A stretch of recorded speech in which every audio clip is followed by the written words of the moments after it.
Let's we start right now the event of International Share Lecture Series, study best academic and best practice with the theme responsibilities of government and social welfare policy. With the famous speaker today, Ibu Lintang Purwara Dewanti Sarjana Gizi dan Miss Master Gizi, lecturers from Esa Unggul University Jakarta, and Encik Suhaimi, Dr. Suhaimi Haji Abdul Samad, Senior Lecturer UiTM Malaysia, in Selangor campus, karena kampusnya ada, and Serembam campus, ini Negeri Sembilan right now. Kita boleh bercakap in English, in Malay and Indonesia. Jangan cakap bahasa Jawa, cuma sebab nanti saya saja yang tahu. Saya tak tahu Ibu Lintang dari mana satu dia. Okay, therefore Ibu Lintang, I think now twice sharing in ILC event. Kalau tak salah Ibu Lintang 2 kali, tapi Encik Suhaimi baru sekali, Pak Bustomi pernah sekali. Therefore, I will to remind us, ini bukan conference, therefore not by strict protocol.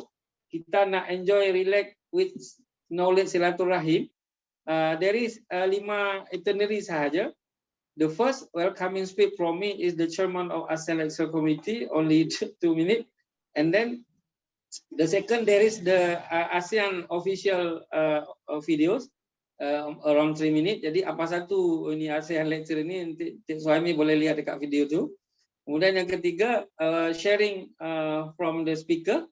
Kalau kita melihat kepada nama, karena kita orang akademik kena lihat alfabetnya. Lintang mulai dari L, Suhaimi mulai dari S, mesti kena L dululah sikapnya. kalau lihat, tapi kadang-kadang ada juga yang first speaker kata saya second je, okeylah kalau ada request macam tu.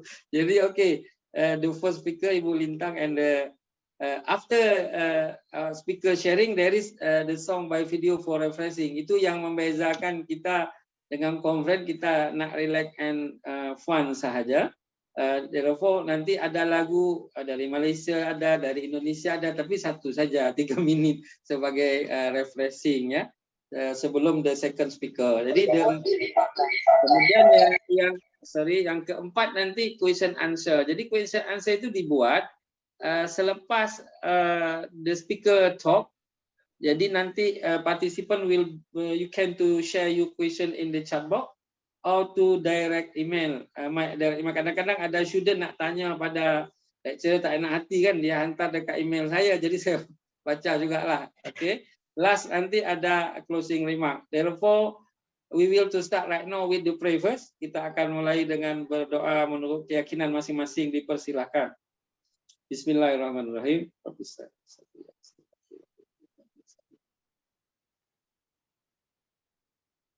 Thank you very much. Terima kasih. The first welcoming speech, I only to remind and once more, thank you very much for Encik Dr. Suhaimi for you join right now, and your student too from Malaysia, Ibu Lintang. Banyak student beliau join hari ini. Student saya juga join, student Ibu Lintang juga join. Jadi ini ada dari Indonesia, dari Malaysia. Saya pun menjemput dari Sultan Thai juga. Kadang-kadang kawan-kawan dari Islamic College Singapore pun join dekat sini.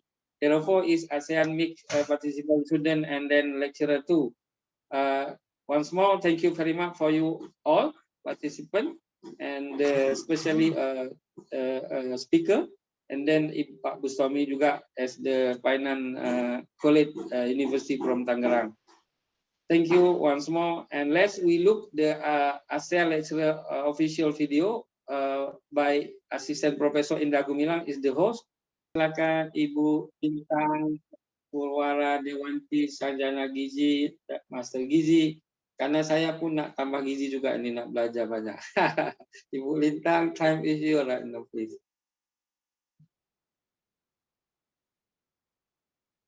Oke, coba sebentar ya. No problem, you are the host. Kalau ada apa-apa hal, Ibu boleh minta tolong Kang Indah to share your screen. Kalau ada apa-apa. Oh, it's okay. Oke, terima kasih. Maybe I will bring this topic with in bahasa ya, in Indonesia, because Yeah, okay, there no is some problem. of my student. I think it's okay. Yeah. Okay, thank you. Baik, terima kasih atas kesempatannya. Di sini saya akan untuk hari ini saya akan membawakan materi tentang implementasi dari program untuk pengentasan stunting di Indonesia, yaitu khususnya yang sudah dicanangkan oleh pemerintah. Tadi Prof. Teguh Reza sempat mention ya, boleh pakai bahasa Indonesia, bahasa Inggris, atau Yeah, asal jangan yeah, bahasa betul. Jawa ya. Jadi sebenarnya saya dari Jawa Timur, Prof. Oh, right, Saya dari Jawa Timur. Ya, Nggih, nggih. saya dulu kuliah, saya aslinya Mojokerto, Jawa Timur. Kemudian kuliah sarjana di Universitas Brawijaya di Malang. Kemudian untuk S2-nya, magisternya berkesempatan di Universitas Indonesia. Alright. Jadi sebenarnya saya lahir dan besar itu di Jawa ya, jadi saya bisa bahasa Jawa juga. Mungkin nanti kawan-kawan kita berbincang bahasa Jawa ya, Prof ya. Ya, kalau Pak Suhaimi biasanya orang Negeri Sembilan kakeknya dari di Minangkabau biasanya. Oh, Iya, Minang. iya, iya, biasanya lah Negeri Sembilan. Betul. Baik. Nah, betul. Ya. Jadi untuk pertemuan hari ini, apakah sudah terlihat ya yang saya Ya share Bu, screen? sangat cantik Bu, pakai warna biru. Di Malaysia dipahami itu UMNO Bu, dacing. Baik, ini sebenarnya ini adalah materi atau topik dari temu ke-7 ya, mata kuliah yang saya ampu ya, yaitu implementasi program gizi. Jadi dengan topiknya untuk ketemu ke-7 ini sebenarnya adalah implementasi dari program stunting di Indonesia gitu ya. Kebetulan ini slide-nya saya siapkan dengan bahasa Inggris, jadi tapi nanti pengantarnya bahasa Indonesia aja. Right. Baik, jadi seperti yang kita ketahui ya, seluruh dunia itu pasti ada permasalahan gizi, ya termasuk di Indonesia. Jadi di Indonesia itu sendiri, kami sedang mengalami yang namanya beban triple permasalahan gizi. Jadi mungkin dulu ada masalah gizi utama ya, yaitu kurang gizi.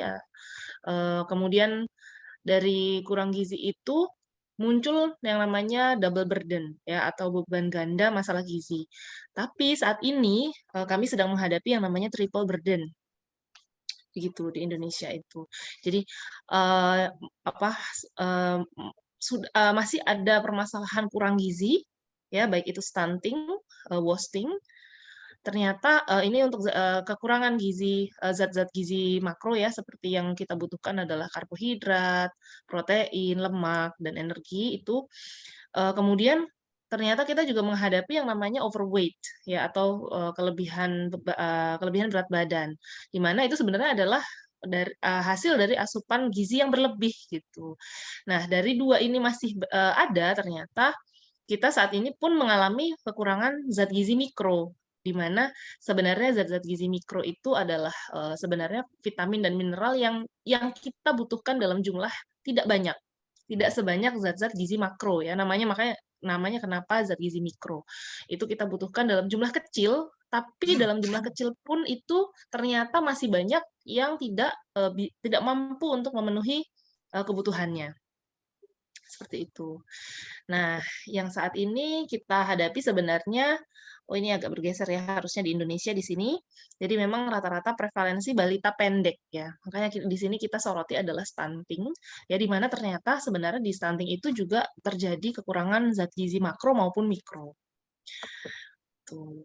Nah, ini kalau misalnya kita lihat targetnya di Indonesia, harusnya kita bisa menekan angka itu sampai 19%, tapi ternyata dari Riskesdas yang terakhir, Riskesdas itu adalah Health Survey ya, National Health Survey, ternyata angka yang diperoleh adalah angka 30,8%, dan mana itu adalah cukup jauh ya dari 19% ini. Sehingga kita sebenarnya masih punya waktu 2 tahun lagi untuk bisa menekan angka itu sampai menjadi 19%. Nah, stunting itu sendiri apa sih sebenarnya? Jadi stunting itu ya kalau tadi Prof. Reza sempat menyebut ya stuntman apakah itu sama? Jadi sebenarnya itu tidak sama. Ya, stunting itu adalah kondisi gagal tumbuh akibat kekurangan gizi kronis dan stimulasi psikososial serta paparan infeksi berulang, terutama di dalam 1000 hari pertama kehidupan. Gitu. Ya, 1000 hari pertama kehidupan itu artinya dari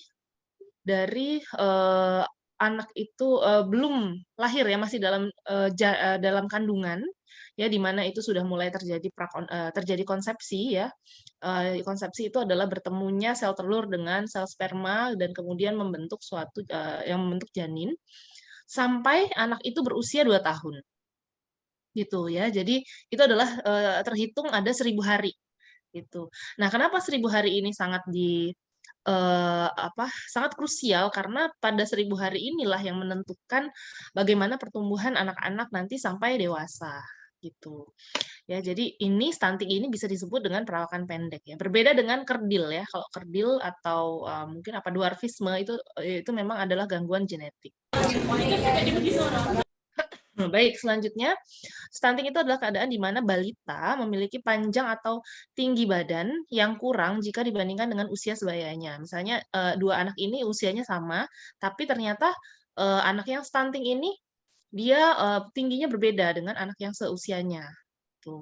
Nah, kondisi ini diukur dengan panjang atau tinggi badan yang kita pakai Z-score ya, di mana angkanya adalah lebih dari -2. Artinya kalau misalnya Z-score itu dihitung ya dari tinggi badan menurut usia, Z-score-nya itu dia lebih dari -2. Jadi kalau misalnya yang normal itu adalah mulai dari -1 ke atas sampai dengan angka Z-score 2 gitu. Nah, ini kalau stunting itu di bawah -2 ya, baik itu -2, sekian itu sudah dikatakan dia stunting. Nah, saat ini ada sekitar 8 juta anak Indonesia mengalami pertumbuhan yang tidak maksimal, di mana kalau misalnya kita ambil dari 1 dari 3 anak Indonesia itu dia mengalami stunting. Ciri-cirinya bagaimana? Yang pertama jelas pertumbuhannya melambat. Kemudian di usia 8 sampai 10 tahun nanti anak itu akan bisa menjadi lebih pendiam, tidak banyak melakukan eye contact, pertumbuhan gigi juga terhambat, wajahnya bisa tampak lebih muda dari usianya dan juga tanda-tanda dari puberti itu bisa melambat. Dan ini tidak hanya mempengaruhi ciri-ciri fisik, tapi juga akan memunculkan performa yang buruk pada kognitif.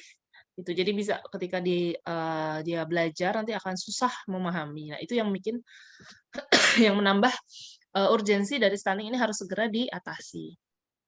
Nah, ini ya, dampak-dampak dari stunting ya. Jangka pendeknya dia ada terganggunya perkembangan otak, kognitif ya atau kecerdasannya berkurang, kemudian ada gangguan pertumbuhan fisik ya jelas, kemudian ada gangguan metabolisme dalam tubuh. Jadi selain dia secara fisik, kemudian secara kognitif dia terganggu, tapi juga dalam tubuh metabolismenya juga bisa terganggu.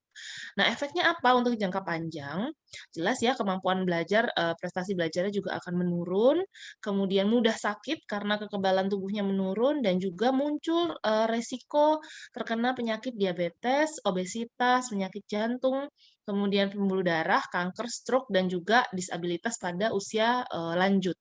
Seperti itu ya, karena memang untuk jangka pendeknya dia ada gangguan metabolisme tubuh. Nah, lantas apa yang dilakukan oleh pemerintah kita untuk mengatasi stunting ini?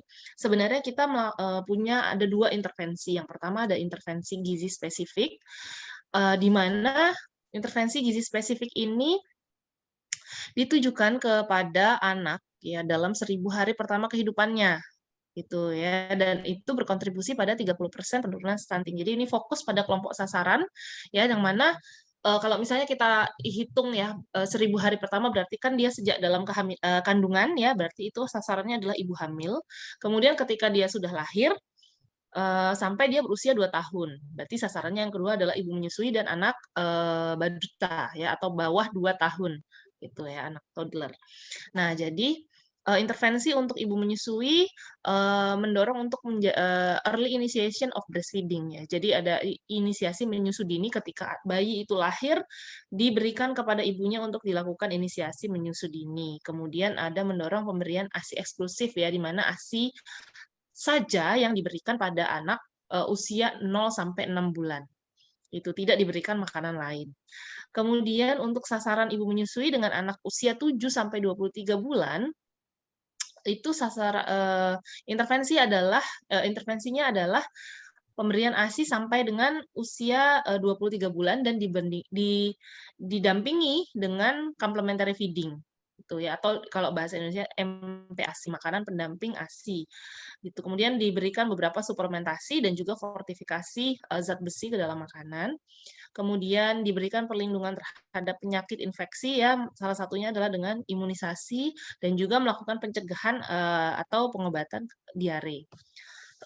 Oh iya, tadi agak terlupa ya, harusnya sasarannya yang pertama adalah ibu hamil, di mana ibu hamil ini diberikan intervensi, yaitu pemberian makanan tambahan untuk mengatasi kekurangan energi dan protein gitu. Kemudian mengalami kekurangan zat besi dan asam folat serta yodium ya. Jadi juga untuk mengatasi kecacingan dan melindungi ibu hamil dari malaria.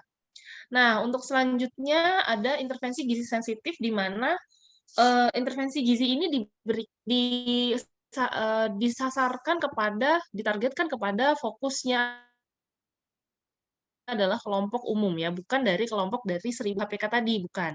Jadi di sini lebih ke dilakukan lintas sektor ya, pemberian akses kepada air bersih, sanitasi, pelayanan kesehatan dan juga health insurance ya, jaminan kesehatan, kemudian pendidikan pengasuhan, pendidikan gizi, bantuan jaminan sosial dan juga meningkatkan ketahanan pangan. Termasuk juga di sini adalah pemberian fortifikasi bahan-bahan pangan yang memang cocok atau bisa untuk difortifikasi. Nah, dasarnya apa untuk intervensi ini? Ya, jadi memang ada percepatan pencegahan stunting ini ada 5 pilar. Yang pertama itu komitmen dan visi dari kepemimpinan, kemudian kampanye nasional dan perubahan perilaku ya, behavioral change, kemudian ada konvergensi, program pusat daerah dan desa, ketahanan pangan dan gizi dan monitoring dan evaluasi. Kemudian intervensi gizinya tadi yang sudah disebutkan, harapannya output-nya adalah bisa meningkatkan konsumsi gizi, pola asuh, pelayanan kesehatan, serta kesehatan lingkungan, sehingga dampaknya adalah prevalensi dari stunting itu bisa turun. Ya, kalau misalnya kita lihat targetnya tadi, kita masih punya 2 tahun nih kalau misalnya melihat target dari rencana RPJMN tadi. Nah, selanjutnya, ini ada sebuah riset ya, sebuah kajian naratif yang melihat gitu, bagaimana sih implementasi dari stunting program di Indonesia sampai sejauh ini. Jadi ini sudah dipublish tahun 2022 ya, di tahun ini. Jadi untuk specific nutrition intervention memang untuk pemberian tablet tambah darah ya, tablet tambah darah itu isinya adalah zat besi dan juga asam folat. Ternyata memang belum bisa memenuhi sesuai rencana ya, jadi belum bisa sesuai rencana, di mana sebenarnya pemberiannya atau distribusinya itu sebenarnya sudah sesuai, akan tetapi tidak ada monitoring yang bisa mengkonfirm apakah tablet itu sudah dikonsumsi dengan benar gitu. Apakah benar-benar sudah dikonsumsi, itu tidak ada datanya. Selanjutnya selama pemberian makanan tambahan memang diberikan biskuit dan susu untuk para ibu hamil ya, tapi beberapa ibu hamil itu tidak terjangkau ya, karena memang distribusinya yang kurang baik kalau untuk pemberian PMT ini. Saya pun merasakan ya, jadi selama 3 kali saya hamil ya, saya punya anak itu sudah 3, saya tidak pernah mendapatkan yang namanya PMT untuk ibu hamil. Gitu. Jadi memang jangkauannya, padahal saya tinggal di Jakarta ya, jangkauannya terhadap ibu hamil itu memang cukup kurang. Jadi standarnya juga tidak direkomendasikan untuk menggunakan dana desa ya. Kalau misalnya di daerah itu memang dananya tidak besar mungkin ya, jadi tidak bisa memenuhi ini.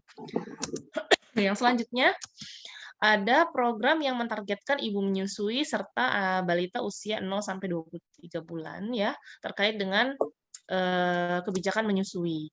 Jadi memang untuk MPASI atau namanya Complementary Feeding Program itu belum terlalu efektif ya, karena banyak pengetahuan tentang complementary feeding itu masih sangat rendah gitu, terutama khususnya untuk pemberian makan anak usia MPASI ya, atau anak usia 6 sampai 23 bulan. Kemudian ada juga beberapa asumsi-asumsi yang salah, yang masih salah untuk memberi makan anak. Nah, itu masih belum bisa dibenahi. Kemudian adanya kekurangan personel-personel yang sudah terlatih gitu, sehingga tidak bisa memberi atau tidak bisa mensupport data-data yang dibutuhkan khususnya untuk administrasi pemberian zinc ya, atau zat gizi mikro seng. Kemudian untuk sensitif nutrition intervention ya, ini yang menyasar mentargetkan khalayak umum. Ya, jadi dari riset ini memang sudah ada banyak program yang terkait dengan air bersih dan juga sanitasi yang cukup ya. Kemudian juga untuk mengatasi buang air di tempat yang terbuka ya, sudah ada namanya community sanitation program. Jadi memang tapi ternyata belum terlalu efektif gitu. Masih banyak warga-warga khususnya di daerah yang masih suka ibaratnya itu buang air besar di tempat yang terbuka seperti itu. Kemudian banyak juga orang yang masih kesulitan untuk mengakses air bersih, have poor hygiene behavior ya. Jadi perilaku hidup bersih dan sehatnya masih sangat kurang karena pengetahuannya rendah dan juga karena status ekonominya dia termasuk dari low income. Kemudian terkait dengan pelayanan kesehatan dan juga intervensi kemiskinan, memang masih banyak yang sebenarnya sudah meningkat ya akses untuk pelayanan kesehatan gitu, karena sudah ada yang namanya National Health Insurance ya. Tapi ada beberapa yang keluarga yang masih membutuhkan asistens untuk itu. Jadi masih ada yang belum punya gitu. Karena memang mungkin dia banyak urbanisasi ya, banyak yang pindah ke kota, sementara KTP-nya adalah KTP di daerah, di desa. Ya, jadi program-program ini belum terlalu efektif ya, karena ada beberapa data yang invalid. Jadi dia dibayarkan di wilayahnya, tapi orangnya ada di wilayah yang lain, seperti itu. Kemudian untuk health and nutrition education ya, memang masih pelayanan ini masih sangat belum terlalu bisa mencakup ya, belum bisa efektif diadakan untuk mencakup semua community ya, termasuk ibu, kemudian bekerja sama dengan yang namanya Bina Keluarga Balita ini. Itu masih banyak yang harus dibenahi. Kemudian yang terkait dengan food security, jadi ada namanya kawasan rumah pangan lestari ya. Ini adalah program yang dilakukan oleh Department of Agriculture dan Food Security. Masih ada beberapa hambatan ya, misalnya saat musim kering ya atau musim panas, kesulitan untuk pengairan sehingga hasil panennya masih sangat kurang gitu. Nah, dari beberapa riset yang sudah diambil dari untuk kajian naratif ini, ternyata barriers-nya yang pertama, itu memang adalah kekurangan dari sumber daya manusia. Kemudian kekurangan atau peran-peran yang dikerjakan oleh orang yang sebenarnya dia tidak berkompeten.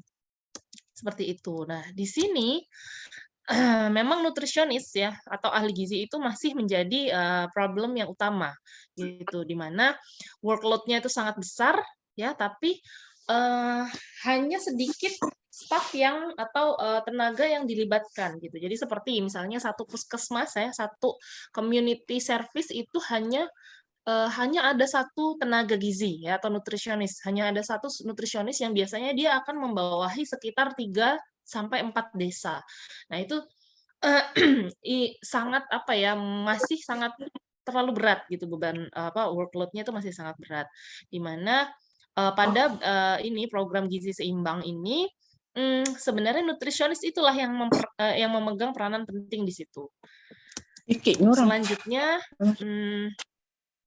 ada lack of public participation and awareness. Jadi memang dari dari masyarakatnya itu sendiri masih juga banyak yang belum sadar gitu bahwa ini tuh penting untuk dirinya sendiri gitu. Kemudian terbatasnya fasilitas, kemudian budget atau dana yang tidak efektif, data yang tidak terkumpul dengan baik gitu, sehingga ketika membuat suatu intervensi, data yang dipakai kurang Saya jadi geseng relevan. kurangnya. Kemudian ada juga improper geographical condition. Ya, nah ini sehingga akhirnya stunting program itu menjadi tidak efektif. Nah, akan tetapi tidak selamanya ya. Kalau misalnya kita lihat nih, kita bisa compare di beberapa daerah ya, yang tadinya kuning ya, di mana angka stuntingnya di sini kalau misalnya oranye ini adalah berarti sekitar 45 ya stunting rate-nya, ternyata sudah mulai menghijau seperti ini. Tapi di beberapa daerah juga ada yang tadinya hijau di sini menjadi kuning gitu ya. Ini yang atas ini di tahun 2013, yang ini ada di tahun 2018. Nah, di sini kami mulai melihat, oh sebenarnya tidak semua gagal gitu ya. Berarti ada yang memang cukup baik gitu, ada yang memang berhasil ya, seperti yang ini tadinya kuning menjadi hijau gitu ya, seperti yang terlihat di peta ini. Yang tadinya merah-merah di sini sudah mulai menguning seperti itu. Nah, dari situ akhirnya ada satu tulisan ya yang mana berjudul Moving Forward How Indonesia's District Reduce Stunting. Nah, di sini adalah beberapa lesson learned terkait dengan implementasi stunting yang berhasil gitu, yang bisa mungkin diterapkan di daerah yang mungkin belum begitu berhasil. Nah, di sini kita cek ya. Jadi memang ada satu action atau convergence action itu yang sudah dibangun gitu untuk meningkatkan integrasi antara nutrition intervention yang spesifik dan sensitif tadi gitu. Nah, convergence action ini ada 8 aktivitas ya. Yang pertama adalah ini analysis of current situation ya. Jadi menganalisis dulu. Yang kedua itu adalah planning ya, bagaimana merencanakan aktivitas-aktivitas yang terkait dengan intervensi gizi. Kemudian ada stunting summit atau rembuk stunting kalau di bahasa Indonesianya ya. Jadi di level desa atau di level kota ya, tingkat yang paling lokal seperti itu, untuk bisa melihat sebenarnya problem yang lokal itu apa gitu, karena belum tentu sama semua ini problemnya dari tiap wilayah.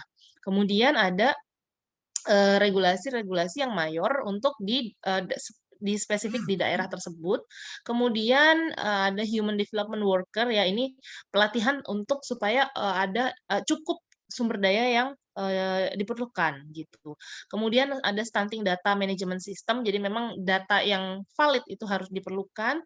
Kemudian ada stunting measurement and publication at the district atau city level. Jadi memang di daerah lokal itu, desa maupun kota itu harus ada ya diseminasi, harus ada publikasi agar awareness dari community itu bisa meningkat. Kemudian ada annual performance review ya, jadi di review dari setiap tahun. Nah, di sini ada beberapa daerah yang dijadikan contoh ya, yang memang ternyata berhasil untuk menangani masalah stuntingnya. Contoh yang pertama ini adalah di Samarinda. Dia punya program namanya The Pesut Mahakam Program ya. Pesut itu adalah semacam ikan ya. Jadi ini adalah dia punya 2 program. Yang pertama itu adalah Bidadari Ramah. Yang kedua itu adalah posisi ya. Jadi ada Bidadari Rahmah ini dia memprovide antenatal care dan postnatal care untuk ibu menyusui dan ibu hamil dan ibu menyusui yang terkait dengan edukasi dan konseling. Sedangkan untuk posisi ini adalah pondok gizi yang terintegrasi ASI eksklusif dan perilaku hidup bersih dan sehat. Nah, ini memprovide layanan konseling untuk menyukseskan eksklusif breastfeeding, early initiation of breastfeeding, kemudian feeding infant and young child ya, jadi pemberian makan bayi dan anak, serta perilaku hidup bersih dan sehat. Jadi ini seperti pendampingan yang dibuat oleh program ya yang ada di Samarinda ini.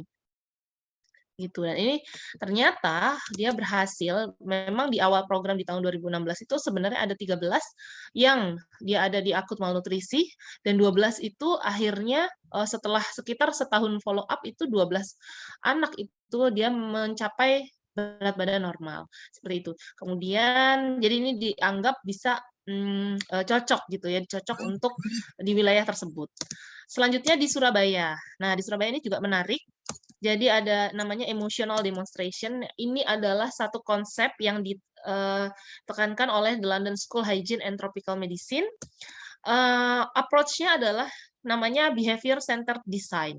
Jadi dia mengkombinasikan bagaimana psikologi dan best marketing practice ya untuk mendesain dan membuat provokatif aktivitas yang memprovokasi perubahan di perilaku seperti itu. Jadi namanya dia adalah emotional demonstration. Jadi melibatkan perasaan ya. Jadi ada emosi di situ.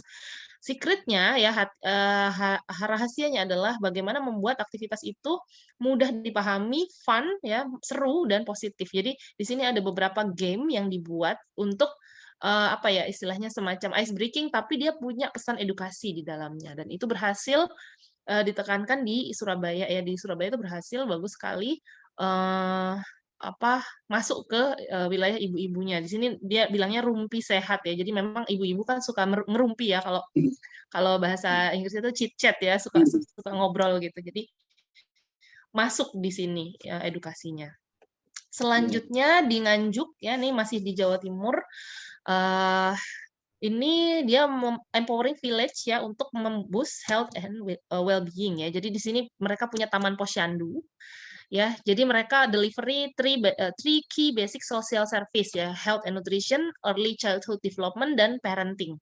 Jadi dari 3 pesan ini ada dimasukkan ke dalam Posyandu.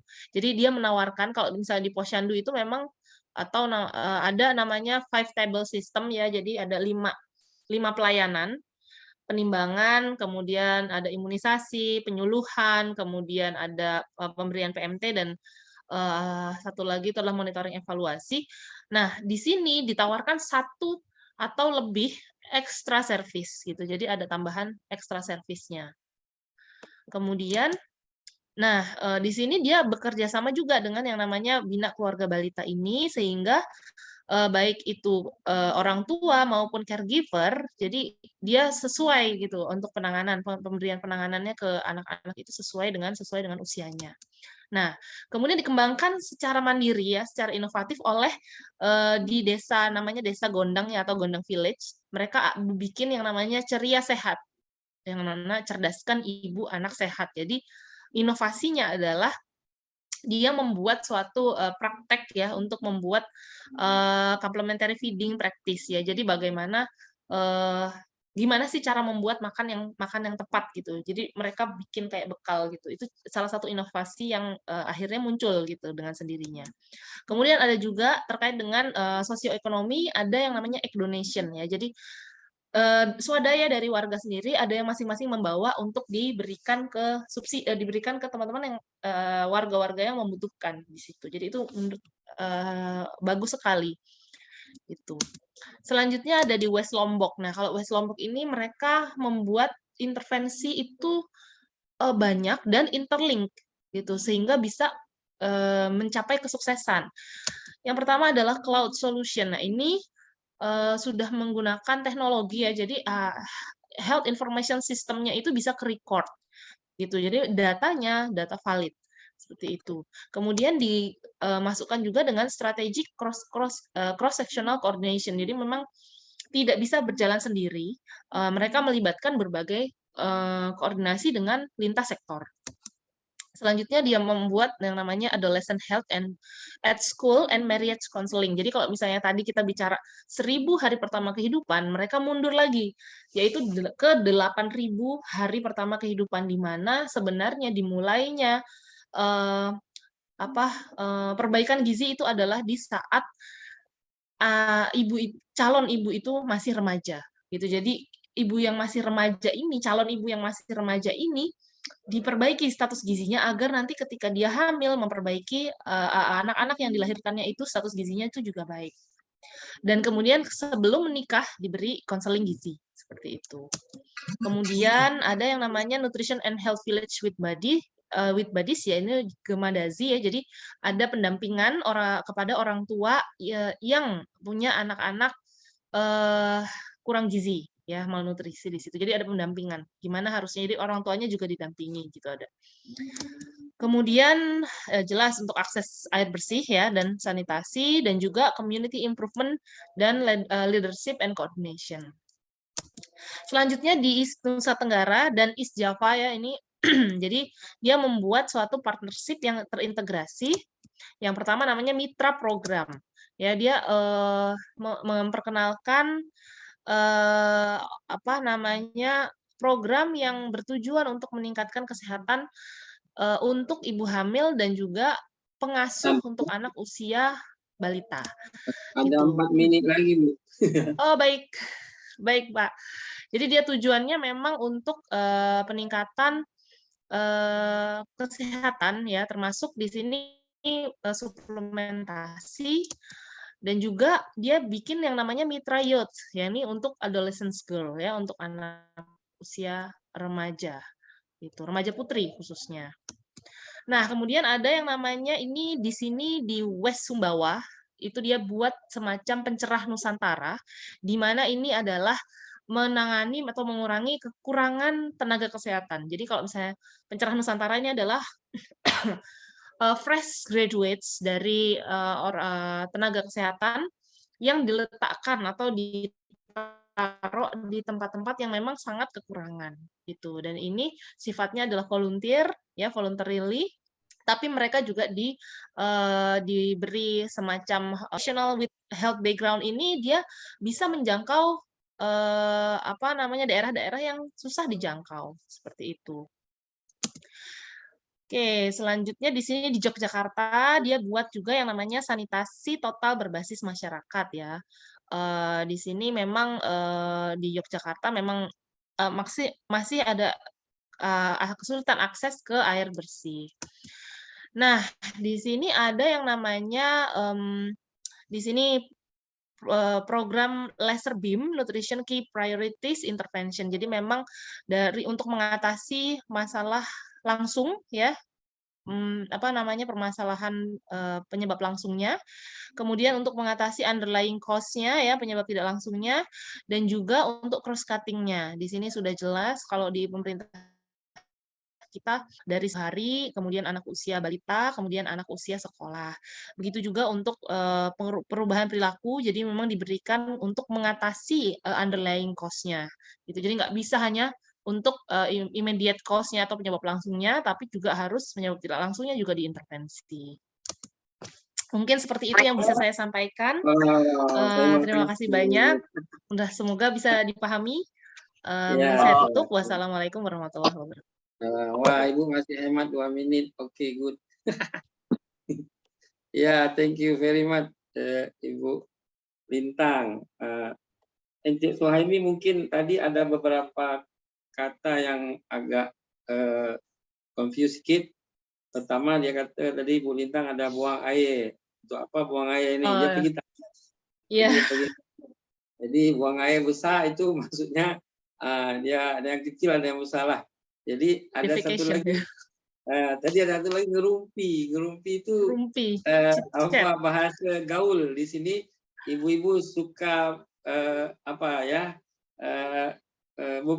berbuala, dia berbincang-bincang apa boleh sampaikan informasi bagaimana you punya anak, boleh ke gitulah.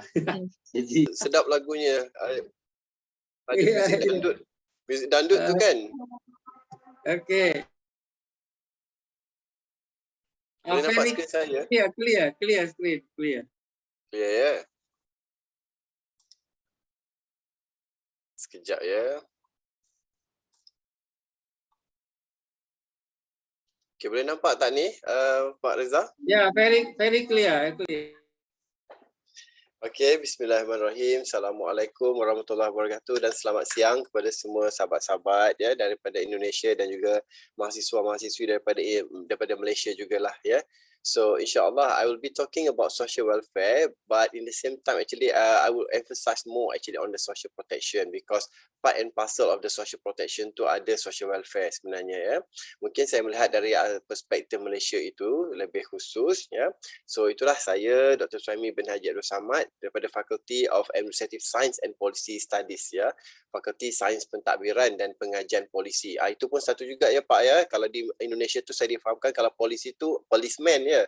Tetapi kalau di Malaysia itu polisi itu adalah kebijakan sebenarnya ya. Ya, ya.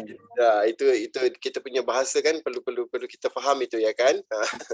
InsyaAllah. Alright, jadi ini agenda of the presentation. I only have 4 things to discuss ataupun to share with the audience today, insyaAllah ya.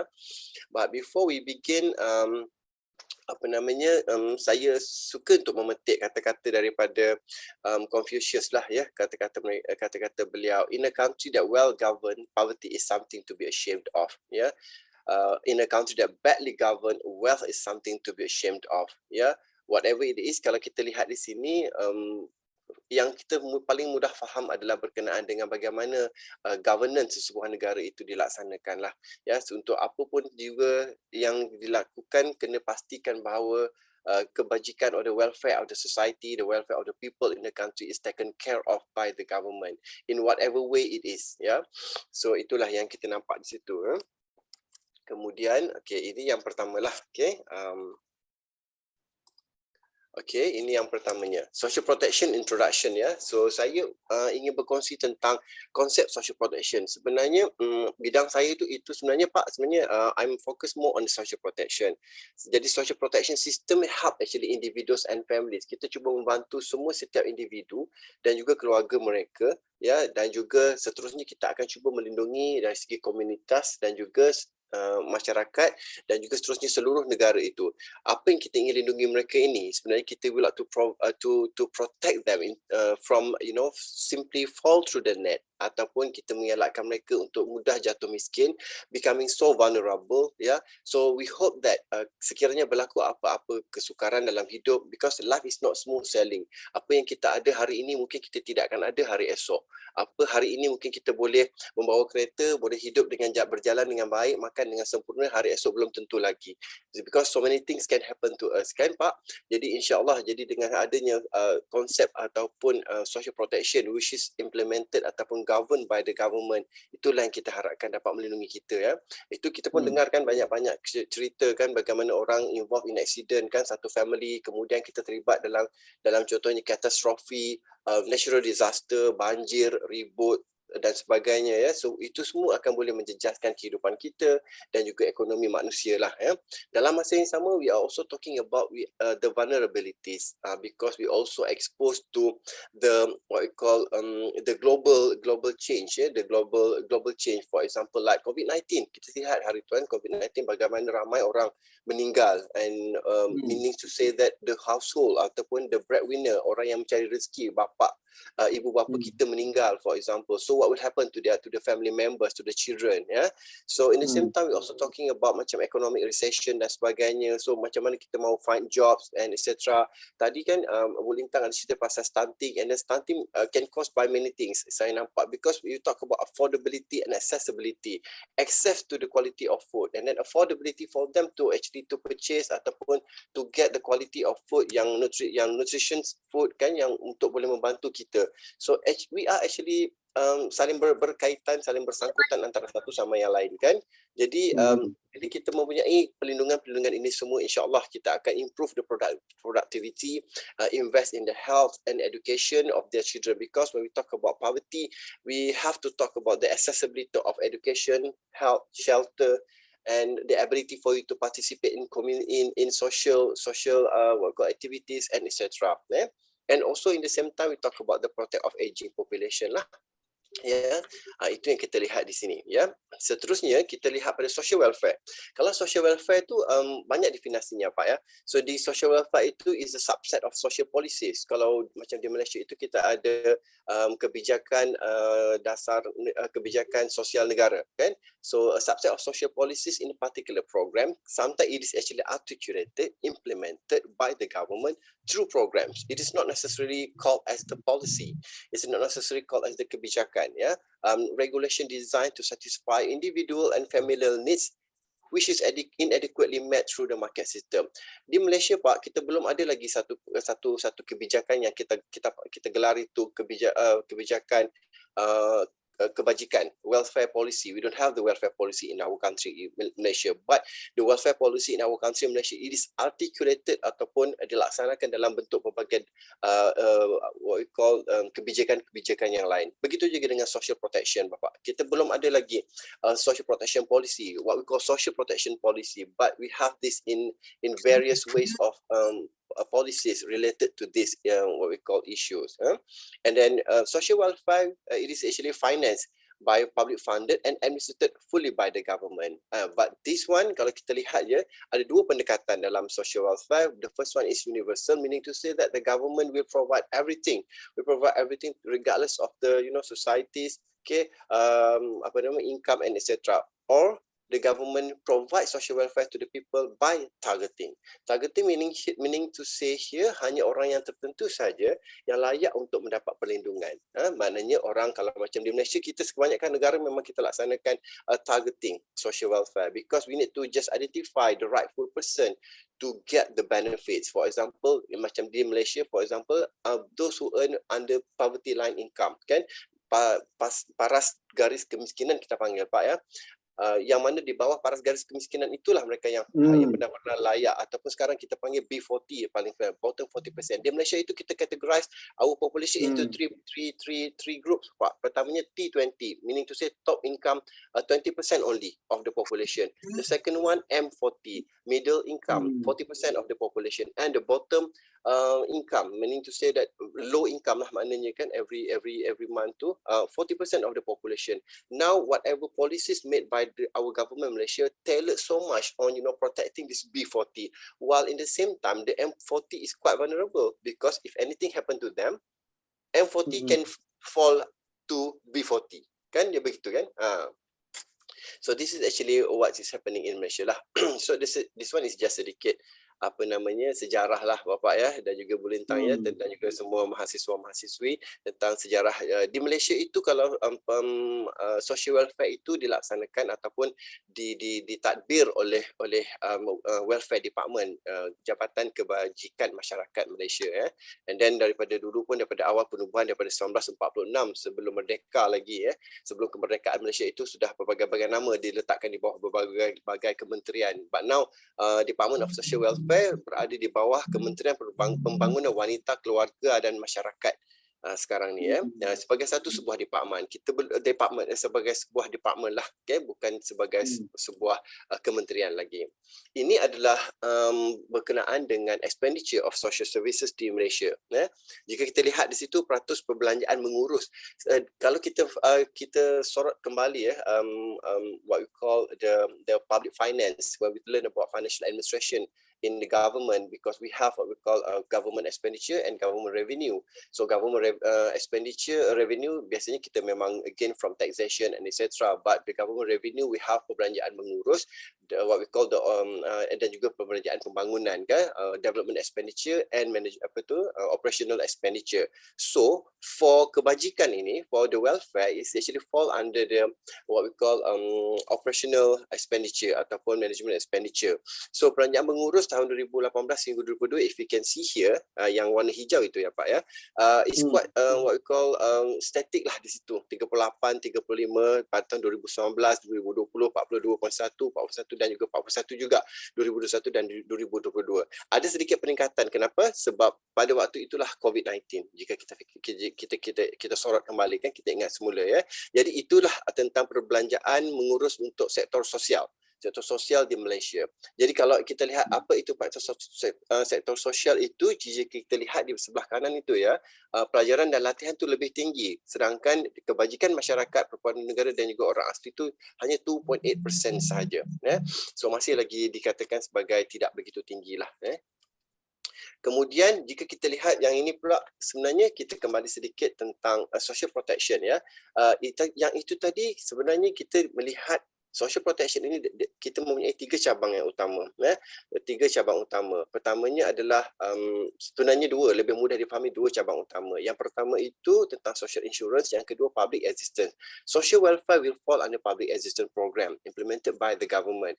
Jadi why it is very important to everybody to understand about social protection and social welfare, because the protection and the responsibility of the government tu sebenarnya bermula daripada buayan sehinggalah ke kubur ya, from cradle to grave ya, jika kita lihat di situ ya. Pada satu masa dulu kita melihat this what we call welfare and social protection focus so much on protective. We just want to protect people, tetapi in the same time it is no longer sustainable. We cannot just protect them, we have to educate them. Macam tadi kan, macam yang Ibu Lintang cerita tadi kan, stunting juga begitu ya. Instead of just protecting them, now we have to think about how to prevent. Where do we start? You know, macam tadi kan, sebelum ibu itu remaja wanita sebelum menjadi ibu juga sudah harus menjaga pemakanannya kan, begitu konsepnya ya, dia punya analoginya. Begitu juga dengan social protection. So we are talking about preventive. We have to prevent them and we have to promote them to take care of themselves ya. Resilience, kita perlu jadi lebih resilience, because kita lihat di situ perlindungannya ada banyak sebenarnya. Jika kita seterusnya, yang ini adalah berkenaan dengan beberapa komponen di dalam social protection itu sendiri ya. Jika lihat yang pertama itu kan Pak, social assistance. Social assistance itulah sebenarnya, ataupun kadang-kadang kita panggil public assistance, yang memfokuskan kepada tentang social welfare. Jadi apa bentuk bantuan yang kita beri memang selalunya cash transfers, public works targeting dan sebagainya, subsidies. Mereka targeted subsidies for fee waivers and social services. Why we need to have this? Because to ensure that we can reduce poverty and inequality. Ya, because kita mahu semua rakyat itu dipandang sama rata oleh negara lah. Yang kedua, dalam social protection itu we have social insurance. But the social insurance, the coverage to only for those who are working in the public, in the formal sector workers. So this one kita akan cuba memberi kepada unemployment. Sekarang kita baru nak wujudkan disability, health, old age, loss, maternity and work accident. This one protecting people, ensuring adequate living standard in the face of shocks and life changes. Kalau social insurance itu perlu ada kontribusi setiap bulan itu harus kita ada kontribusi kepada social security providers ataupun social security organisation kan, employers contribution and juga employees contribution. Then you can get better protection under social insurance concept. The third one is labour market programs. This one is more on training, reskilling, intimidating, wage subsidies, early retirement incentive, etc. Pun sama juga ya, labour market ni focus so much on the formal sector. Sekarang lah macam for the past 10 years di Malaysia contohnya, barulah kita focus on informal sector workers as well. Why? Because when we talk about social protection and social welfare, we always talk about coverage. We would like to extend the coverage untuk pastikan semua orang mendapat perlindungan yang sama rata oleh negara lah. Begitu maksudnya. Ini adalah beberapa contoh lah social protection in Malaysia by category. Kalau social welfare kita lihat boleh pada social assistance program di situ kan, ada banyak jenis-jenis bantuan sara hidup dan sebagainya lah, unconditional cash transfer. Semasa berlakunya COVID-19 ya, kita ada banyak economic stimulus package, package yang sangat ekonomi dipanggil dalam bahasa Melayu ya, diintroduce oleh kerajaan kepada rakyat. And then memang betul, dia memang lebih banyak fokus pada B40, not only because B40 tu di bawah paras garis kemiskinan RM2,500 Malaysia. I'm sorry, saya tak kira pula 2,500 atau berapa rupiah Pak, yang itu saya ataupun US dollar. Di bawah RM2,500 itu dikira adalah sebagai B40 group di Malaysia. Sedangkan dalam masa yang sama, those who are really poor, they earn income less than 1,500 dah considered as poor in Malaysia. Ya, itu maksudnya. Then kita ada beberapa welfare benefits, education assistance, and then this one is actually kalau dalam social welfare ataupun social assistance ni is actually administered by various and multiple agencies and ministries in country Malaysia. and it seems like they are actually working in silo, bekerja masing-masing. Orang juga sediakan bantuan, orang juga sediakan bantuan, orang juga sediakan bantuan. Itu di peringkat federal level. But in the same time, at the state level, they also have their own initiative, because in our federal constitution, in Article 11, we also stipulate that we have, this is what we call panggil senarai bersama. Okay, concurrent list, meaning to say that the responsibility of the welfare of the people should be actually administered by the state government and also for the federal government. Yeah. And then yang kedua itu social insurance program lah. Kalau di Malaysia tu kita ada beberapa, for example like EPF, SOCSO dan sebagainya, dan juga active labour market di situlah. Alright, seterusnya saya sharekan yang ini. This just untuk share saja Pak sebenarnya di sini ya, bagaimana saya katakan tadi kan, from cradle to grave kan, daripada mula kita lahir, daripada universal child tu, macam tadi Ibu Lintang cakap nutritionnya bagaimana 1000 hari, 2000 hari tu, which is very true, because kita punya kesihatan dan sebagainya memang bergantung pada peringkat awal, sehinggalah kita ya. Kemudian daripada kita zaman kita education at the primary school, secondary school, and then we go to the universities, and then how we struggle to get the job, and then whether we work in a formal or informal sector, and suddenly who knows, we might involve in accident, become invalid, and what will happen when we retire. When we talk about this kan, kita also concerned about life expectancy. In Malaysia, life expectancy is somewhere about 75-year-old, lebih kurang lah 75 tahun. While in the same time we talk about macam retirement age in Malaysia is 60-year-old. So bila kita retire at the age of 60, how we can survive for the next 15 years? Do we have money to survive kan? So di sinilah peranan kerajaan untuk memikirkan bagaimana apa yang seharusnya yang terbaik untuk kita laksanakan di dalam negara lah. So through social protection and social welfare as well. Those who don't have adequate income, they need to rely on the social welfare. They need to rely on public assistance. But kalau kita tengok kerajaan punya allocation of budget, still it's not quite promising for you to just rely on the public assistance or public welfare program. This one is for female, yang tadi tu for male kan. Kalau female kita ada satu term di situ, kita guna maternity kan.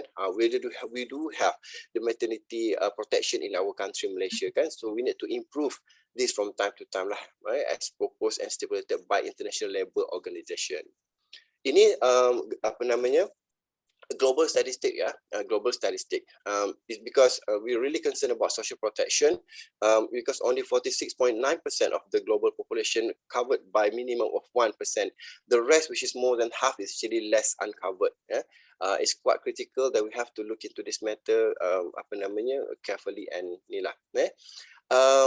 How social protection related to 2030 agenda, kita lihat di situ ya, and then it hits actually 8 pillars. Ya, macam zero hunger, and nutrition dan sebagainya kan, decent work and many more lah kan kat situ di sini kita boleh lihat. Kemudian now disebutkan juga dalam kita punya tajuk tu, kita ada tengok role of government ya Pak kan. Jadi kita ada sentuh sikit beberapa role of government in social protection as well as the social welfare. So the first one, kita tengok government play a very important role as a policy formulator and also legislator. How they need to formulate a good policy which reflect to the welfare and for the sake of the nation kan. So tadi saya juga sebut dah kan tentang Federal Constitution in Malaysia and Article 11. Yeah, they mentioned that social welfare is actually the responsibility of not only for the federal government tetapi juga untuk kerajaan negeri. Because di Malaysia kita ada 14 buah negeri. So 14 buah negeri ini perlu juga mengambil peran untuk sama-sama memastikan the social welfare of the people in the state is actually taken care of. Yeah? So but focus so much on many ways lah. Jika dilihat di dalam table tersebut ya, kita lihat social protection, kita yang macam tadilah social insurance, pension, retirement benefit, public assistance and labour market program. Ini yang saya bincangkan tadi Pak, yang saya sebutkan bahawa di Malaysia tidak ada social protection policy per se ataupun social welfare policy per se. Tetapi we have the various what we call provisions of law, akta-akta, kalau kita panggil di Malaysia kita panggil akta-akta ataupun peruntukan-peruntukan yang menggariskan tentang rules and regulation or laws related to the social protection and social welfare lah. Di situ kita boleh lihat. Seterusnya, Pak, di sini adalah berkenaan dengan role yang kedua. Government act as a policy implementer and administrator.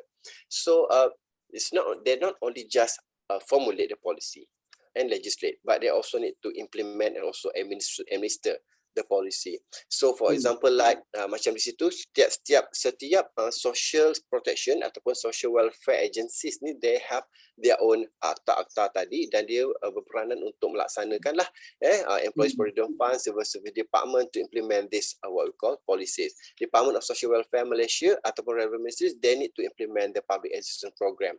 2007 Pak, 2007 our Prime Minister Office under the what we call ICU, Implementation Coordination Unit, under Prime Minister Office, they have decided to introduce or to come up with the eKasih database. eKasih database is actually the database, the national database that responsible to store all the information and data, to keep the data, and to screen the application of permohonan bantuan daripada rakyat untuk memastikan there will be no issues of mistargeting, salah pilih ataupun redundancy of the what we call penerima bantuan, the welfare recipients. It is very important because over the years we always receive what we call the complaints, and then the issues has been debated by many politicians and parties related that kenapa orang yang ini saja yang terima bantuan, kenapa orang ini tak terima, because multi races pun satu isu lagi kan, multi races in our country Malaysia kan, and then kenapa orang yang di bawah payung politik ini yang sering terima bantuan, yang orang ini tidak, ya kan. Jadi we have to have this database to make sure that everybody can share equal cakes, under the government punya ni lah. So which is very true and which is very helpful as well under ICU, because with this database we can avoid redundancy and to make sure that the same people will not receive the same benefits at the same time. So that kita boleh distribute more to the people lah kat situ. Alright, and then government as a mediator. For this one is focused so much on social insurance program lah. Kalau kita lihat, kalau macam yang saya ceritakan tentang eKasih tadi, more on social welfare punya program. Kalau yang government as mediator ni lebih kepada bagaimana the role played by the government, in ILO concept lah, International Labour Organization, in protecting the employees. So for example, under tripartite system introduced by International Labour Organization, which is very, very prominent, when we're talking about the role of this tripartite system, when government play a role as a mediator between the workers and also employees. In Malaysia, we have MTUC, Malaysian Trade Union Congress, representing all employees in Malaysia. And at the same time, we have Malaysian Employees Federation, which representing the employees in Malaysia. Because we need to bridge them, we need to mediate between them. Because for example, like in Malaysia, we introduce minimum wage, kadar gaji minimum, kan? Yang mana of course lah employer takkan happy kan, sebab nanti nak kena naikkan gaji kan, ada minimum wage nya berapa kan. Sebelum ini dulu kita tak ada minimum wage, and then we start with 900 ringgit, moving towards 1,000 and 1,200, now moving to 1,500.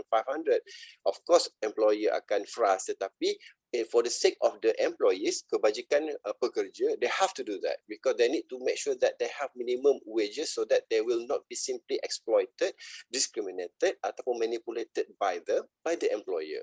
So role of government lah penting kat situ to make sure that they can at least come to one consensus or agreement between them. And many ways lagi lah, macam hari tu kan bila negara kita kena COVID kan, the government propose few what we call buffering approach lah, ataupun how to solve the issues, especially when we talk about retrenchment kan. Kita retrench workers, kita terminate workers, but what will happen to them kalau dia orang sudah tak ada pekerjaan kan, bagaimana mau teruskan kehidupan dalam masa tu kan. Kita PKP tak boleh keluar rumah, duit pun tak ada nak makan kan. So itu yang macam kerajaan introduce minimum wage subsidy program, okay, dan sebagainya. In the same time employer rasa terbeban, terkesan, tetapi bagaimana harus dilakukan perkara-perkara itu ya. So government need to subsidize to a certain extent to make sure that the welfare of the people and community is actually taken care of. So way forward di sini kita lihat yang penting pada pandangan saya lah ya, bila kita lihatkan, we need to have overarching policy, satu kebijakan yang jelas, dasar yang jelas tentang social welfare, which kalau boleh cantik, saya punya harapan dan impian lah sebenarnya kan, we would love to see one leading agency, one leading council and one leading ministry to administer the social welfare and what we call social protection. I think in every country in the world, COVID-19 is a wake-up call. It's a wake-up call for every country throughout the world. Bila COVID-19 jadi je, apa yang persediaan kita buat untuk menghadapi COVID-19 tu? Bagaimana kita, apa dasar yang ada, apa perlindungan yang ada dan sebagainya. So we need to have specific policy and designated ministry. In the same time, digitalization is very important. Why? Because we talk about integrated system, automation in managing social protection is very, very crucial. No, the integrated social protection in countries like macam contoh Australia, for example, they have Centrelink and etc., which they manage social insurance and public assistance under one roof, kan, lebih bagus begitu. Multi-pillar system pun sama juga. This one is actually the role of every society, every sectors in managing social protection. It comes from the government, from the private sector, public sector, and also individual themselves to make sure that they are well protected. Okay, for to moving forwards lah. And we can have strategic partnership and empowering the tripartite system. So saya rasa itu saja Pak daripada saya. InsyaAllah. Assalamualaikum. Waalaikumsalam. Very interesting, menarik sekali. Apa yang berlaku di Malaysia dan tadi relation juga dengan apa yang Ibu Lintang sampaikan dekat Indonesia. Cuman perbezaannya di dalam beberapa titik di sini bilang titik tekan ataupun stressing lah. Oke, saya nak baca pertanyaan daripada audien yang dihantar dekat email kepada Ibu Lintang dan kepada Dr. Suhaimi ya. Ini yang awal lagi ke Ibu Lintang ya, dari Lani. Saya sorry ada perkara sedikit. Sorry. Oke. Right now. Oke, saya sangat tertarik presentasi Ibu Lintang dan saya baru tahu kalau di Indonesia jumlah stunting sampai 8 juta orang. Ya mungkin karena penduduk kita 270 juta, tapi banyak sekali 8 juta itu. Saya pernah membaca riset bahwa salah satu sebab stunting diantaranya terkait kesejahteraan sosial dan ekonomi dan juga pengetahuan tentang gizi. Sehubungan kita baru saja melampaui atau melalui COVID pandemi. Apakah itu berarti jumlah stunting kemungkinan malah sudah lebih meningkat dari 8 juta itu ya Bu? Terobosan apa sebenarnya yang dapat dilakukan supaya pemerintah bisa mencontoh pola keluarga berencana dahulu yang pernah berhasil diapresiasi oleh PBB? Itu nomor satu yang dia tanya. Mungkin modelnya ya Bu ya, model pencegahan atau pengentasan. Yang kedua, berdasarkan hasil riset di Esa Unggul sendiri, apakah ada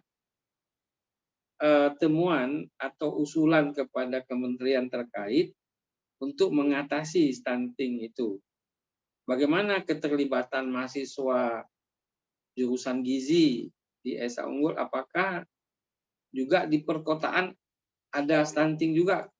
Apa tidak ya? Nah, itu pertanyaannya kepada Ibu Lintang dari Lani ya. Sekarang pertanyaannya kepada Cik Dr. Suhaimi dari Yanti. Baru-baru ini saya mendengar istilah family Malaysia. Apa sebenarnya yang dimaksud family Malaysia itu? Saya juga tahu ada Kementerian Luar Bandar, ada Kementerian Pembangunan Wanita. Apakah ini merupakan program pemerintah Malaysia untuk mengatasi masalah-masalah sosial yang ada di luar kota-kota besar? Kemudian yang kedua, di kampus-kampus di Indonesia ada program student yang di Malaysia disebut student mobility. Di sini disebut KKN, kuliah kerja nyata. yang biasanya membuat program 1 sampai 3 bulan di suatu desa yang tertinggal ataupun berkekurangan secara sosial ekonomi. Apakah di UiTM juga ada program seperti itu? Kalau ada, bolehkah kita buat kerjasama ke depan untuk kedua-dua student Indonesia Malaysia? Itu 2 pertanyaan saja saya ambil dari beberapa pertanyaan yang ada karena masa kita memang terhad. Oleh karena itu, Ibu Lintang dulu menjawab dalam 5-7 menit atas 2 pertanyaan tadi. Dipersilakan. Baik, terima kasih Prof. Reza. Untuk Ibu Lani ya, tadi yang bertanya ya. Terima kasih juga pertanyaannya.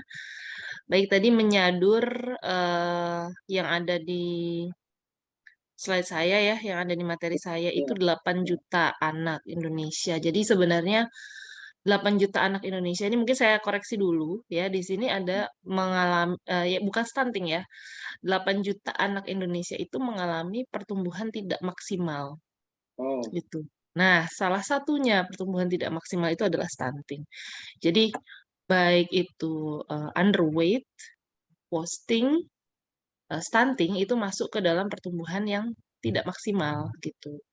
Jadi seluruhnya itu adalah sekitar 8 juta. Nah, khusus untuk stunting sendiri memang dari survei itu memang 1 dari 3 anak itu terdiagnosa stunting.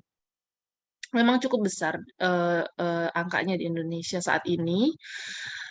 Tidak menutup kemungkinan adanya pandemi itu membuat jumlahnya meningkat. Karena apa? Karena pada saat pandemi itu semua hampir lumpuh.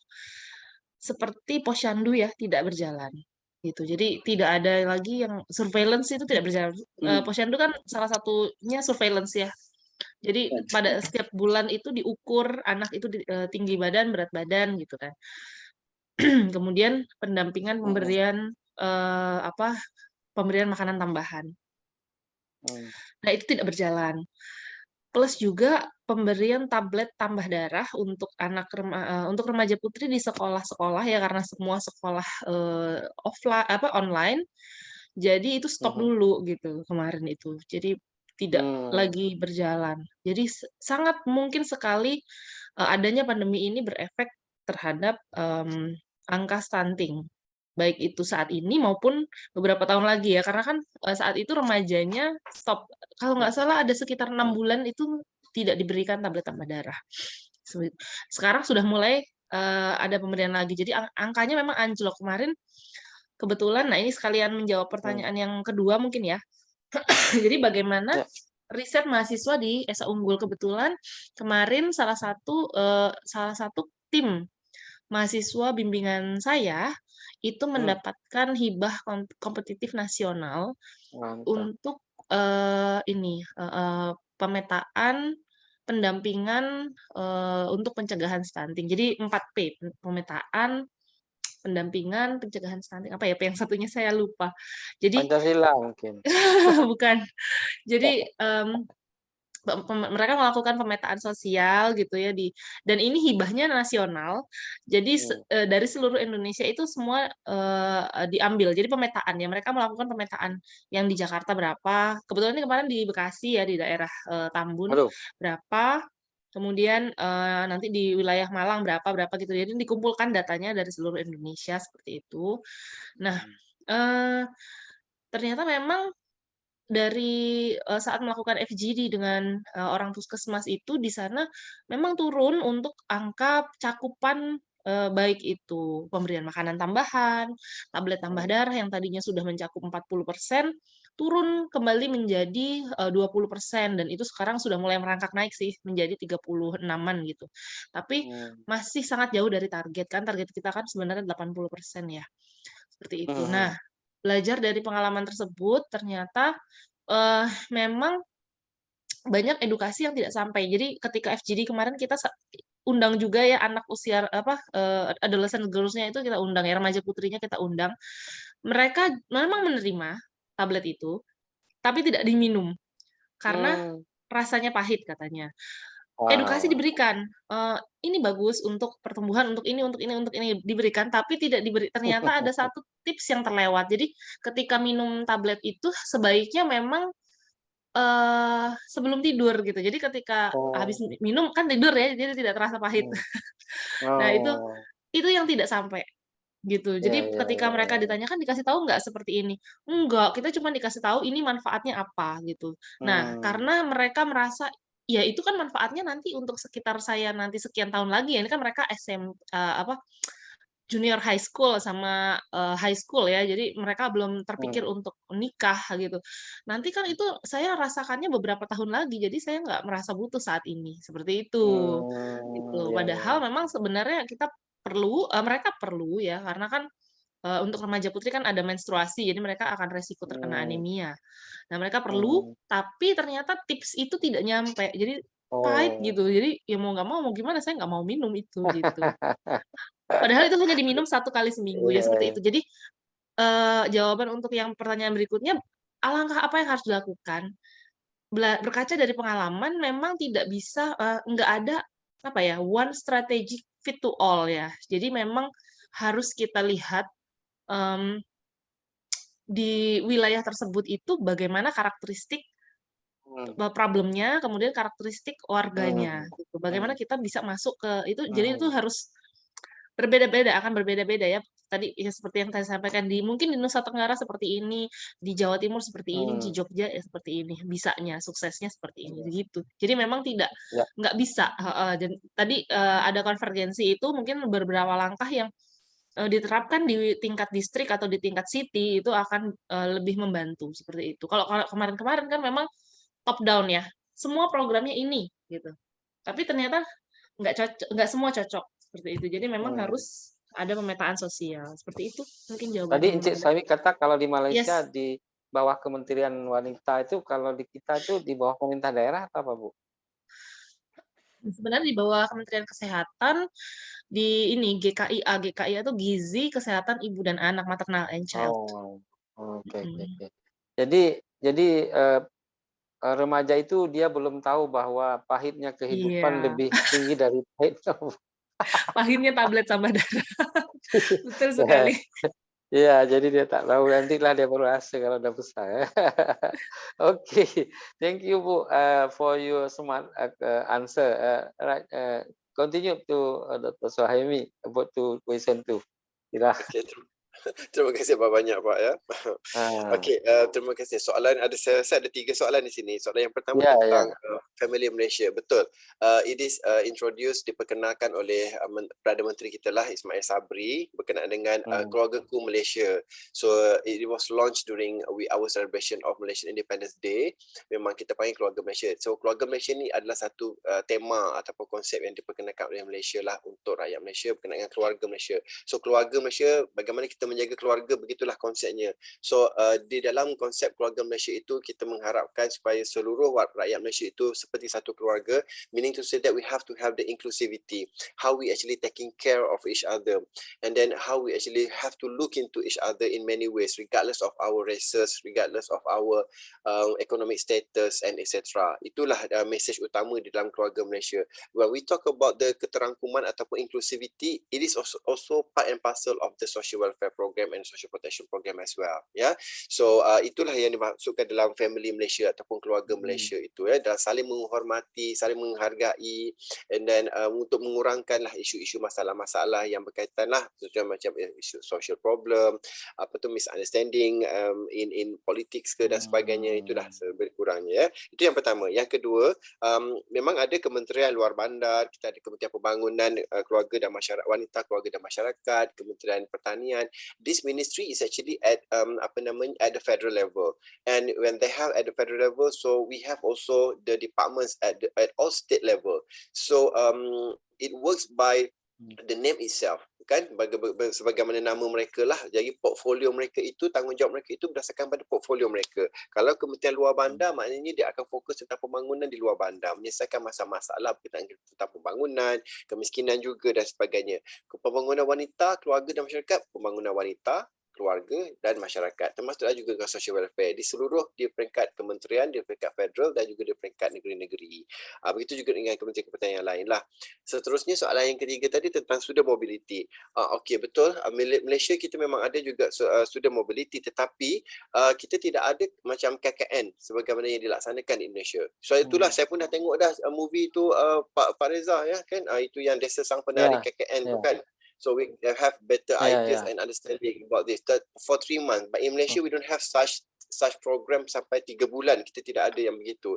Tetapi kalau ingin laksanakan program student mobility, we are more happy to have you and to receive you, to welcome you to come to Malaysia, to UiTM untuk buat program mobility. As for the timing, macam kami di fakulti saya Pak, kita memang buat dengan Erlangga dan beberapa universiti lain, Jogja dan sebagainya kan, kita ada buat lah. So kita buat dalam 5 to 7 days, and then you can come to our country Malaysia. Kita boleh plankan program, termasuk jugalah dengan kita panggil apa ya, community service, international community service in our country. So kita boleh buat macam tu.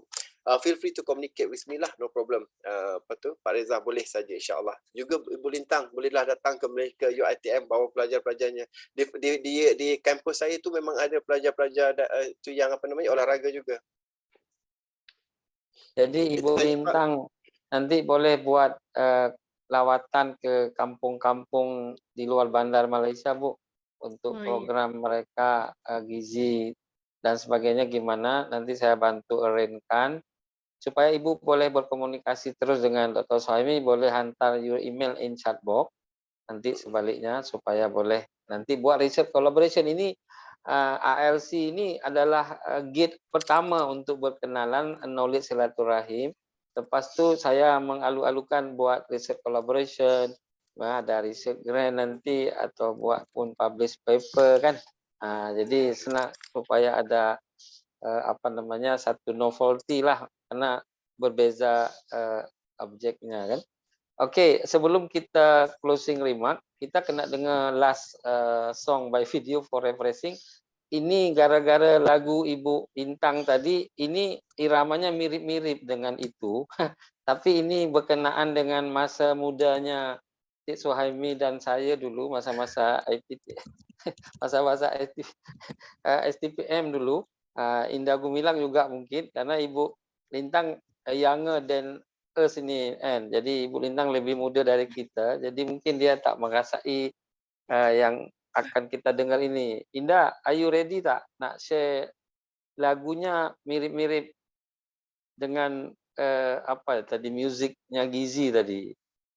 Saya tak tahulah Indah dah dapat ke lagunya Indah Gumilang mengenai darah muda. Indah, suaranya boleh dengar tak? Saya tak dengar you copy my communication. Halo, Bro Indah. Bentar. Oh, tadi mungkin saya belum bagi tahu dia atau macam mana, saya pun lupa. Kita biasa dia sudah sharing awal lagi untuk sebelum kita berpisah. Indah Gumilang akan buat sebuah refreshing untuk kita sebelum closing.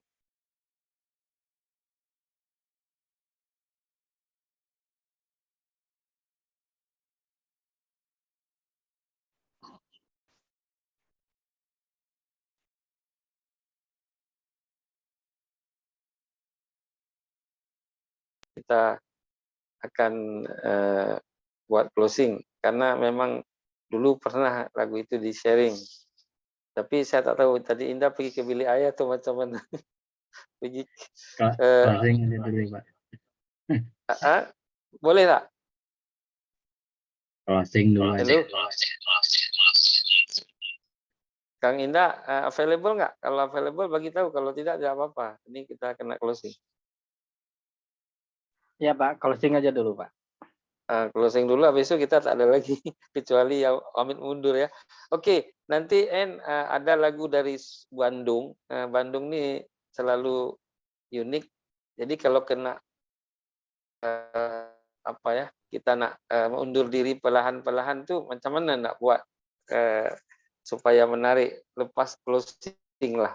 Ibu Lintang boleh closing 1-2 menit sebelum kita berakhir ini. Silakan Bu. Ya, baik, terima kasih. Jadi terkait dengan program implementasi penanganan stunting di Indonesia memang tidak bisa berjalan sendirian gitu. Jadi memang harus melibatkan lintas sektor, kemudian harus disesuaikan dengan benar karakteristik dari warga lokal gitu. Kemudian intervensi yang diberikan juga tidak bisa intervensi yang sifatnya hit and run. Jadi memang harus bersifat kontinu gitu supaya permasalahan stunting yang masih Ada internet.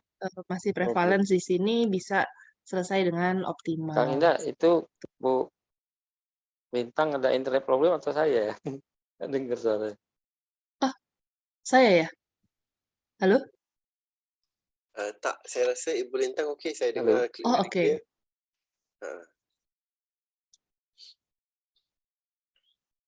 Mungkin Pak Reza yang internetnya problem. sepertinya Halo ya. Kang Indah, suara Ibu Lintang dengar tak? Saya kok agak confused. Dengar Pak. Punya Bapak juga dengar. Suaranya boleh dengar? Boleh. Oke. Ibu Lintangnya ada problem nggak? Tadi saya dengar setengah. Okey, Ibu Lintang punya okey Pak. Oke, bagi Last. you can to closing and please.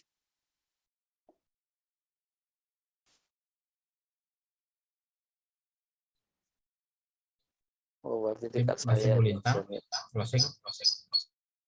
Sudah saya Masih closing tadi. Oh ya, Sudah. oke. Sekarang Sohaimi closing remark 2 menit, 3 menit. Okay, terima kasih. Saya ingin I would like to record my appreciation to Pak Reza who invited me kan untuk for this session lah kan, very fruitful session. Thank you so much. I really appreciate and really congratulate Ibu Lintang lah for the presentation, very impressive. So I think whatever effort made by our government and our people to improve the social well-being of the society of people is a noble job.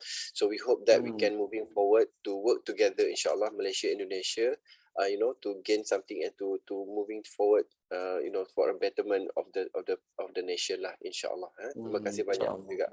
Baik, rupanya betapapun kita ada satu social problem, tapi kena selalu bergembira hati, biarpun kurang gizi Bu ya, tapi kita kena bergembira hati, karena itu kalau ada terus semangat muda, darah muda. Nah, ini dia yang Indah sudah jumpa sekarang videonya.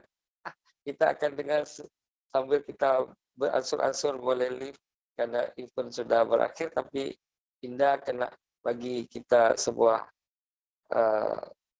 hadiah untuk refreshing. Indah boleh kalau ya oke, you terus buat karena ini kita sudah berakhir dan kita akan beransur-ansur balik. Saya kira Encik Suhaimi mengenali the King of Dangdut Indonesia ini, kita akan dengar. Sila.